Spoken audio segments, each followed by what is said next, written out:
Women make up 70% of the healthcare workforce, but only 20% of its leadership.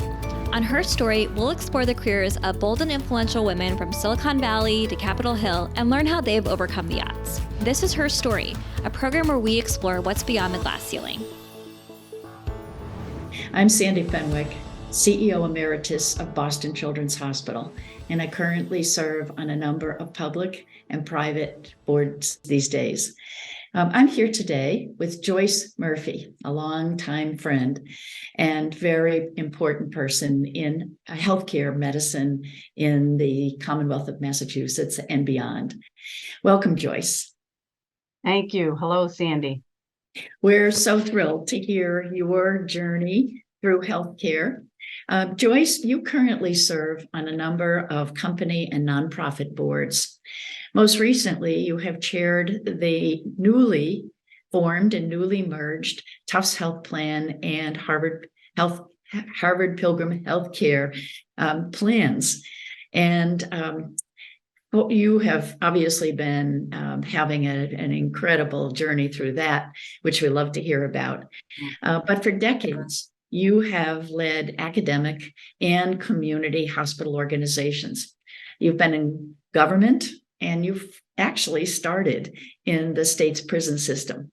I think that goes without saying that not everyone who is in healthcare actually began there. Your most recent responsibility before you stepped away was as Executive Vice Chancellor and CEO of Commonwealth Medicine at the University of Massachusetts Medical School. Joyce, what a trip. What a wonderful journey. We'd love to hear how you got from where you started to where you are now.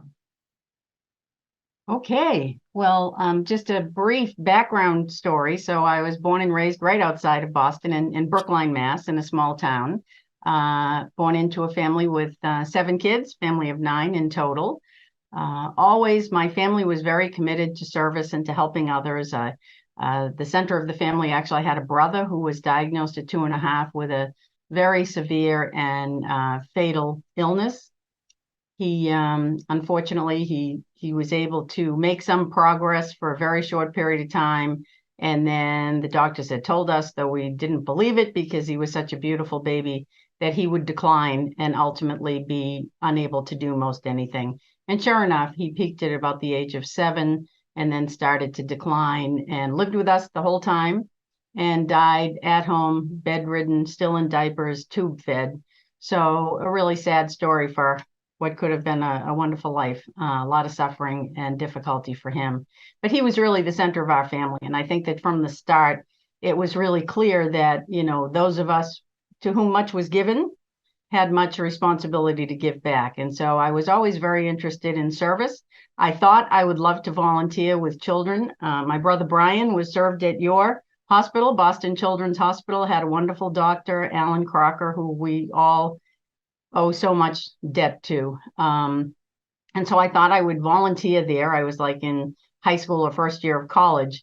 And I went there to meet with Dr. Crocker, and I just burst into tears. I saw my brother and so many of these kids, and I just couldn't do it.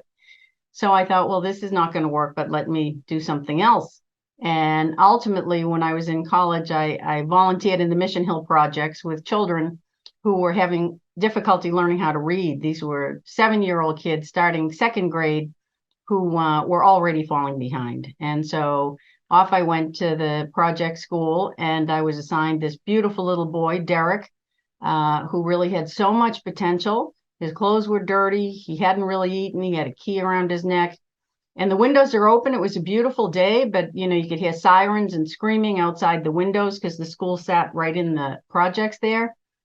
And I was so overwhelmed. I'm thinking, how am I going to teach this child to read? He has so many big concerns about where he's going to eat, who's going to help him out. I mean, nobody to help him to focus on his schoolwork and whatnot at home. So it taught me a lot, but I thought, geez, maybe I would think about the family court system. I switched my major to law enforcement in my sophomore year of college as a result of this experience and also volunteering in the court system. And off I went to the courts to be a voluntary probation officer as I was finishing my college degree, of course. And then from there, I went directly into residential treatment with emotionally disturbed adolescent girls. So I had 15 girls from 3 p.m. till midnight, right after they came up from school. And anybody who's raised a daughter, a teenager, knows it can be a challenge for the healthiest of girls. And here I had 15 girls, and it was just me, the only staff member with girls who had been sexually abused, neglected, traumatized, just really tragic stories. And my job was to be with them all afternoon, help make dinner. We ate dinner right in the unit, and get them all settled at bedtime. And of course, as I'm sure you know, working with kids who have been abused, neglected, bedtime is a very tough time. We often ended at the emergency room. And from there, I think that was probably the toughest job. It was a good start because it's probably the toughest job I had in my whole career. And then I went on to work in the adult prison system, starting as a case manager, and then moving through the ranks. And in 6 years, I had worked at a few different prisons, and then been named superintendent of the Women's State Prison at Mass Correctional Institution at Framingham. So I was there for a number of years, and then I actually won the Bradford Fellowship for outstanding contributions to public service, and finished my master's at the Kennedy School at Harvard, and transitioned to the Department of Revenue, which was very different. But I thought, I had worked in prisons for a long time, and people have stereotypes of folks who work in prisons. And I thought, if I wanted to do something else, it would be good to do that before maybe there weren't a lot of options. So I was able to transition child support enforcement from the Department of Public Welfare to the Department of Revenue. We were an enforcement agency, so it made great sense. Social workers, aren't trained in collecting money and back child support. So we were able to increase collections dramatically, which was really a great achievement. But I missed working in a health and human service delivery system after a while, and had an opportunity when the Caritas Christi healthcare system had made a very difficult decision to close St. Margaret's Hospital for Women in Dorchester. And I'm trying to think, it was 1991 that they had done a nationwide search to look for a vice president for the hospital, knowing the hospital was closing in a year and a half. And so the VP's job was to see if he or she, it became me, she, create a vision, a business plan, and financial feasibility to continue services for at-risk women and children in Dorchester. So I was intrigued by the opportunity, having worked with men and women in prison and their children, and seeing how difficult it is for kids as well as offenders. The climb back from prison is tougher than if you never get to prison. So I thought, if I could really create something that would intervene in the lives of women and children earlier, that would really make a difference. And I was also the entrepreneurial potential of redeveloping that complex. It was it had been in that complex, in that neighborhood, 100 years, largest employer, largest landowner. It was the most ethnically and racially diverse section of the city of Boston. 40% of the folks were living at the poverty level. And for them, if that entire complex went down, it would have been devastating for that neighborhood. So I thought, geez, if I could redevelop this and also build something that would be a contributor and serve people in the neighborhood, that would be really exciting. So off I went and founded, the day the hospital closed, I founded the St. Mary's Center for Women and Children. In fact, we had our 30th year anniversary last night. We had our fundraiser at Marina Bay, and sold out crowd, great event. And so we're going strong. 30 years later, we serve about 500 or 600 families every year. And then from there, my system that I was working in, the Catholic healthcare system, was negotiating with the Daughters of Charity, unbeknownst to me, about buying the Carney Hospital. And I got a call from my boss at 6 a.m. one morning saying, Joyce, can you stop in Brighton at the headquarters on your way to Dorchester? I said, of course. So I get over there, and I'm told that they're in very confidential negotiations about acquiring the Carney Hospital. And they were afraid that the media was going to get a hold of it and wanted to announce ahead of the transition team when that happened. So they asked me to be the head of the transition team for the due diligence, 90 days. And, you can stand on your head for 90 days, right, Sandy? You know that. And so I said, okay, I can drive up and down Dorchester Ave from, one end of Dorchester to the other. And off I went. And 6 weeks later, I'm at a board meeting in the corporate office, and when all the staff were asked to step out, the board went into executive session. They had asked if I could stick around, which I did, and they came out and said, "We just voted for you to be the CEO at Carney Hospital." And I said, my first reaction was, I'm not sure I'm the right person for this. I wasn't born and raised in hospitals. I know I'm in a lab if I see the test tubes and the vials, but other than that. And they said, no, we need everybody in the hospital. We have all kinds of clinical people in the hospital. We need a leader.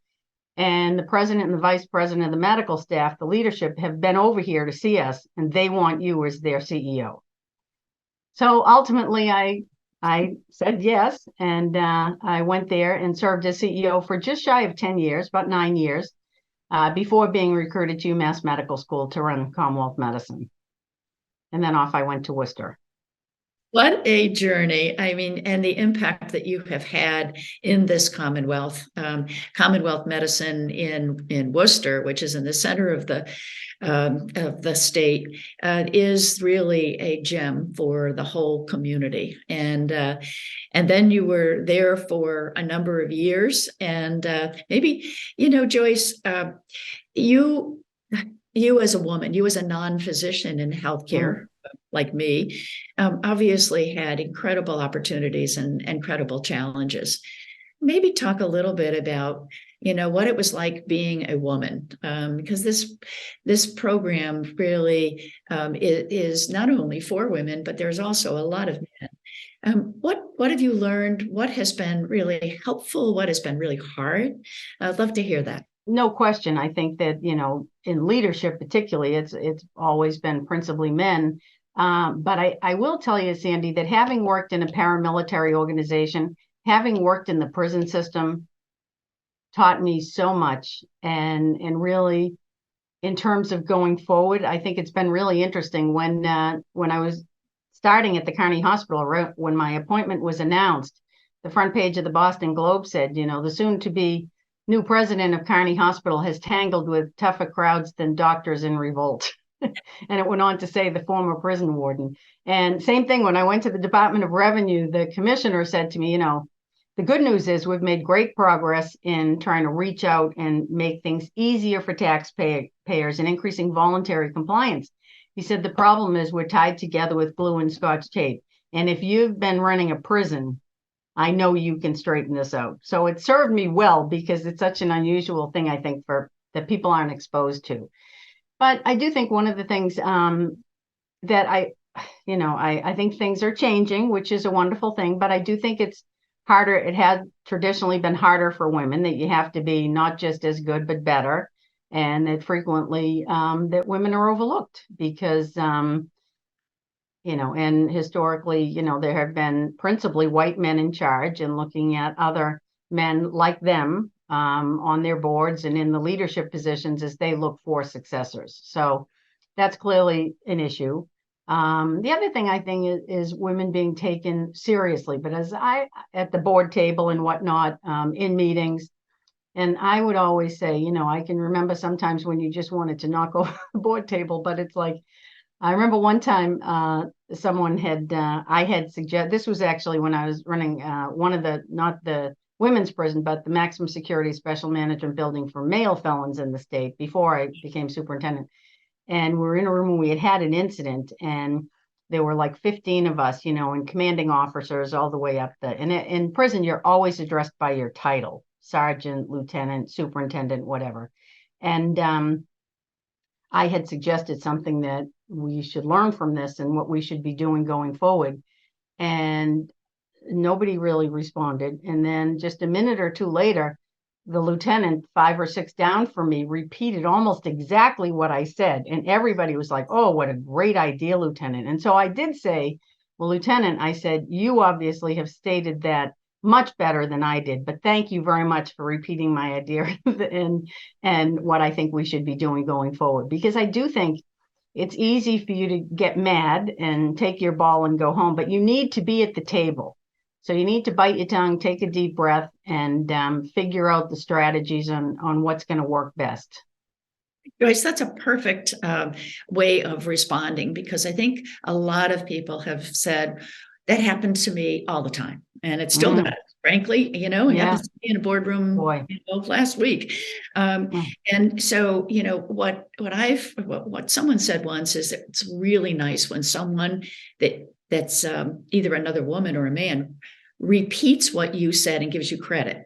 But it's even more powerful when you have the courage, really, to speak up and repeat what you said and say in a very nice way, this is what I really was saying, and you just didn't recognize it.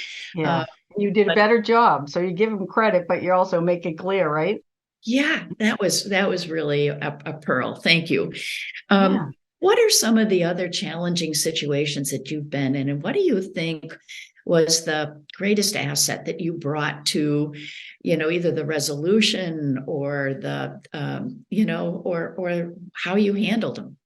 I think professionally that I was really not afraid of failing at a position. I figured, I was obviously intimidated by the opportunity to go from the president of the St. Mary's Center to the CEO at Carney Hospital. But the fact that the medical leadership was so supportive and insisting that I should be their CEO obviously gave me some confidence, because I had been working with them as the face of Caritas Christi for the 6 weeks of the 3 months due diligence at that point. But I'd say having the courage to stand up for your convictions and not being afraid to be wrong, because we all make mistakes, and to learn from that. And also not being afraid to take risks, to try something that you're not sure that you're going to succeed at. But, the worst thing that happens is, it doesn't work out. You pick yourself up by your bootstraps and move on. I think the biggest issue, and particularly for women, is not taking risks and not trying different things and staying in a job because it's safe, because it's comfortable, because of the fear of trying something new. And, they always say you regret the things you don't do versus the things that you do. So I'm a big believer in that.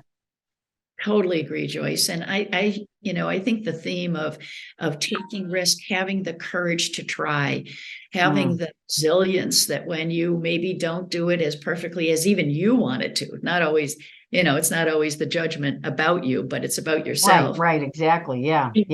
Well, Joyce, as the chair of the board, we talk a lot about, your executive leadership roles in healthcare. But as chair of the board of a very complicated and now newly merged organization, what are some of the what's not only the skill sets that you bring, but some of the approaches and techniques that you found to be the most effective? Yeah, I think one of the most important things is ensuring that everybody on the board has a voice. I know we've all been on boards where certain people dominate and other people are afraid to speak up or whatever. And I think as the board chair, it is my duty to ensure that we hear from every member of the board. And, a good little something that I've inserted several times is, great, we've heard that. Does anybody who hasn't had the opportunity to speak like to add something? So that we bring it without offending anybody. We bring in those folks who are raising their hands when other people might be kind of, just jumping in. And I think the other thing, in addition to listening and ensuring everybody has a voice, is setting the standards of what's appropriate behavior at a board meeting and for a board generally, that we can disagree, and disagreement is a good thing. And hopefully we listen, we get stronger, we get to the right place, but we cannot be disagreeable or disrespectful. And, what we have to say will be said in the boardroom and not kind of side conversations in the corridor. Those kinds of things in terms of setting the culture of the board, expectations of individuals as well as the board in general, I think are really important. And to do that upfront and remind people before you get into a situation that's really difficult or dangerous. And then addressing, if there are individuals who seem to be more domineering, I'll always take them privately aside and speak with them individually. So Joyce, it sounds so familiar to all of the leadership roles we've had, as CEOs, as even vice presidents, when we had teams. It's setting the cultural expectations, setting the organizational standards and values is really what you're talking about. Yes. Yeah. It's really something that I think no matter what level we are at in our organizations or wherever we are, whether it's a member of a board or a member of a team in an organization, or the leader of the team or leader of the board, that is really so fundamental. I hear you say. I agree. Yeah. Yeah. So Joyce, as you think about your road, I call it a journey, I call it a road, each phase, each stop along the way, each juncture, what would you say as you think about, the way you would think about words of wisdom or just things that you would share with, with people listening? How do you think about the advice you'd give either to your younger self or to people who are, on that road? Yeah, I mean, I guess don't be afraid of failing at something. I mean, we all have our ups and downs, and don't refuse to try something because you're afraid of failing, because you'll always recover and you can always pick yourself up and move forward. I know it sounds a little trite and a lot of people say about following your passion, but I do believe in that. I know we all have to do jobs and take jobs maybe early on that would really rather not, just to make our rent payments or whatnot. And so I certainly respect and appreciate that. But I do think in your career, you get to a point where we spend so much time at work, and we really spend so much time and energy that you really want to love what you do. And it shows if you love what you do versus if you don't love what you do and you're miserable. And then it's showing at home as well. So I'd say, try to find something you love, and you'll do it well. And, you'll love going to work. You won't wake up every day saying, oh my God, I have to go back there. So I would suggest that people consider that. Thank you. I think that you have reinforced for me how important that has been, in my own journey. And obviously you have done so incredibly well with that as one of the themes that you have used in learning and reflecting back in your journey. Any last words of wisdom or any other thing you would like to impart? Think so. Well, I guess the only other thing I'd say is that when one retires from a full-time position, I do think it's important to stay engaged, to stay active with things that you love to do, maybe hobbies, but also professional opportunities as well. And whether it's boards or corporate boards, or whether it's also volunteer boards. And as I say, we had our fundraiser last night, and we do a fashion show on Marina Bay on the boardwalk every year, sold out crowd. And of course, the designer, Denise Ajar, called me and asked me if I would be a model. And I said, Denise, are we turning this into a geriatric fashion show? She said no, because we always have these gorgeous professional models, young women and kids. And I said, but we love the young women and the kids. She said, well, we'll still have those. She said, but many of the women who support the center and who come every year have said that they would like women of a certain age and women at different levels. So I did it. And I'm telling you, I was more intimidated by that, I think, by thinking about walking the runway. I know nothing about that with all of these professional models than many of my positions that I've held throughout my career. So, but I said, it's a good cause. It's for the women and children at the center, and I'll do it. So off I went. Joyce, you just reiterated the courage to take risk.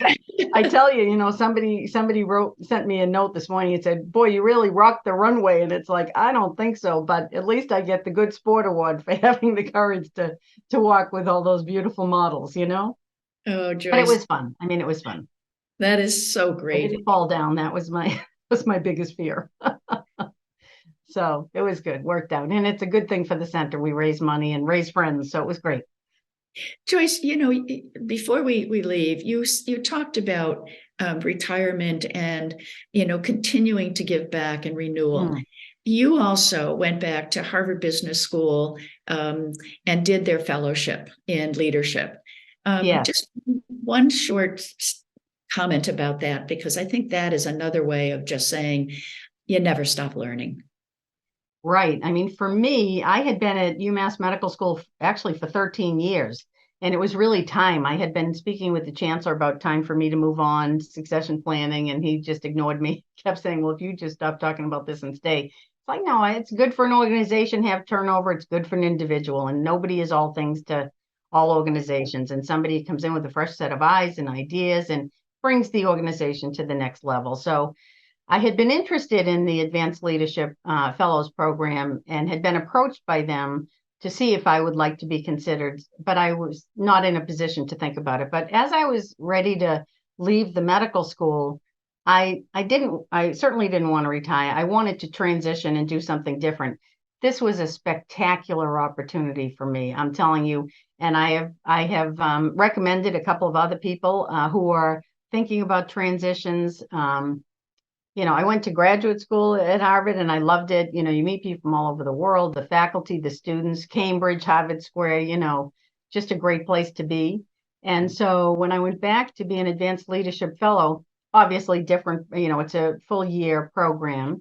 But it's really all about people who are transitioning, many people retiring or transitioning in their careers who want to give back and who want to learn. Many people who financially did exceedingly well and now want to seed nonprofits or help nonprofits or, climate change or, global food security, insecurity, that kind of thing. So people from all over the world, and fabulous. I had a cohort of I think there were about 50 of us total across the entire advanced leadership program. But it was really great, very stimulating. There is always something going on. You could be there every day and every night. You can take classes if you'd like. And then there are also things that you're required to participate and present and whatnot as part of the Leadership Fellows program. But it's a wonderful way for somebody who wants to transition out of, a CEO job and not be 24/7 running the show to having a group of peers who are just amazing. Wonderful. Joyce, thank you so much. This has been absolutely I'm so glad we were able to do this. So thank you so much for this. My pleasure, Sandi. Great to see you. Thank you so much. You bet. Thank you.